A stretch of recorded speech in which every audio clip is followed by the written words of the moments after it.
We are still working on loading and saving to random access memory. Let's look at the code changes so far for this delta. So we're on video 372 right now, so everything is going to be marked with 372 in the margins. In the top level constant macros, we have this kind of hashes section.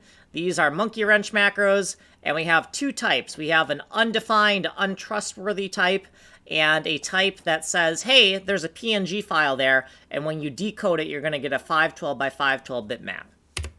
In top-level variables, we have initialized both of these data hashes for these chunks of memory to the air undefined type, the air undefined type hash, or kind hash, I guess.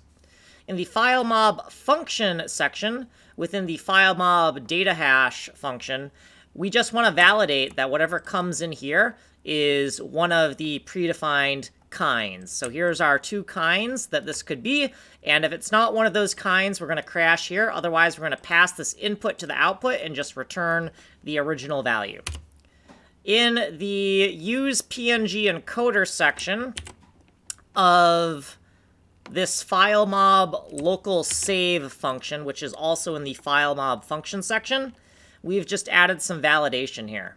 So this data hash, before we assign this data hash, we want to wrap it with this function here to validate that this is a valid data hash for when we are successful in converting the pixel array to a PNG file. If we are not successful, so if the number of bytes is less than or equal to 0, then we want to take this assignment right here, and before we assign it to here, we want to validate it with this function. That's all we're doing there. Here's what we did previously. Here's changing this from to do to done, because we're done with it. And here's all our footnotes for this video, and here's what we did in this video. If you want a longer explanation, go here. You are on the short playlist. Source code's here. Email me here. Like, subscribe, send money.